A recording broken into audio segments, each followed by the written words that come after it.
15 by 50.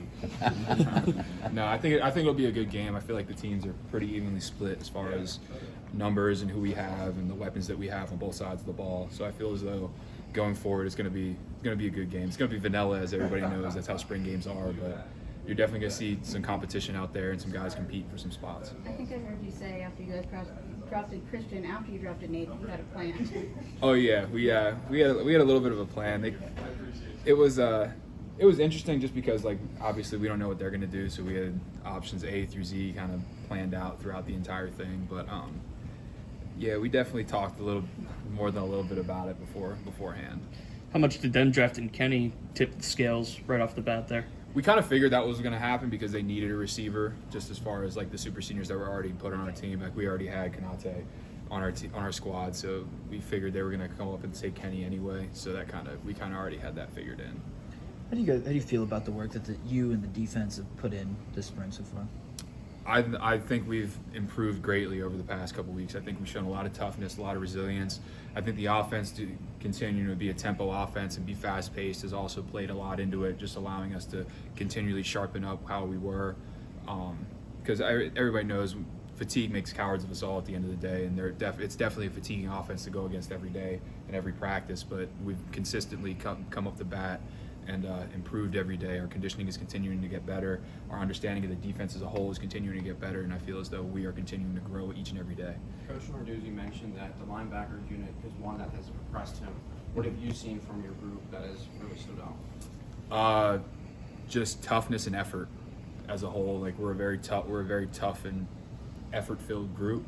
There's a lot of competition to see who can produce the most on a daily basis, who can get the most turnovers, the most TFLs, sacks, tackles in general. And I feel like that has propelled our growth forward, just having that internal competition within our room, and then us knowing as well that we need to be an almost maniacal group on the field and understand that is our job as linebackers, is to be scary individuals. So I feel like we've taken that role to another level, and I feel like we continue to embrace that role in each and every practice as well. Jesse Anderson was the first safety that was chosen in this draft. What has he done to impress and show you guys his potential?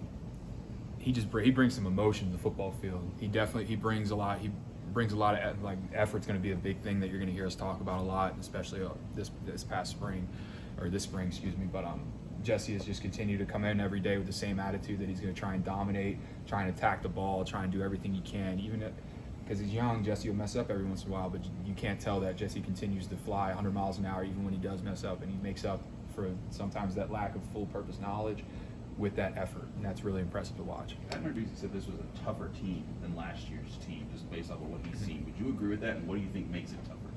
I think the mentality that we have going in makes us a little bit tougher. I think knowing that we were a 3-9 football team. Like, the windshield's bigger than the rearview mirror for a reason, but at the same time, you gotta understand that we were a 3-9 football team, and that understanding that has put a lot of, I guess you could say, push or emphasis on being a tougher football team, trying to hit somebody in the mouth every day and prove the point that was a fluke, that is not who we are as a Pittsburgh University football team. Strategically in design, the offense is way different than last year. What about the defense, strategically in design?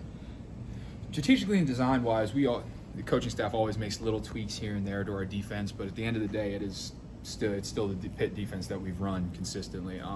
It's just a matter of how we run it compared to their tempo. Like, everybody knows, this is not uncommon knowledge that when you go against a tempo team, most of the time your playbook kind of shrinks because you can't make as many calls as quickly as possible, stuff like that. So, but as we continue to go against the tempo offense consistently on a daily basis, it actually improves us, because the fact that now we have to go against that every day, and our playbook is now expanding against our offense. As of now, you're the green dot guy. How do you like that? It's definitely pretty cool, because we were already a signal, like Gavin had previously alluded to. They're doing signals now, but we have already been a signal team before that. It's just another tool for us to use, for me to use on the field, as far as getting people lined up and their assignments correctly on a quicker basis, and not having to, like, snap my head over the sideline and snap it back against a tempo offense is definitely very useful. So the fail-safe is the signals from the side. Oh yeah, even even now, all of us still look over for the signals, but that extra little voice, if you can't quite see it, if you can't quite get a good view of it on the sideline, is definitely very helpful. Who's the voice? Is it Randy or Ryan? Or Coach Manilak is right now has the walkie-talkie on the sideline. does it ever like catch you off guard? All of a sudden you hear a voice in your head, like, whoa, wait, what? Nah, he's really good at just giving us the information that we need, not doing anything too much or not enough. It's normally just a call, hey, watch this. That's generally how it goes, and it's within like the first 15 seconds after the ball is placed. So it's actually it's pretty dope. Not gonna lie. I guess there's no time for him to yell at you.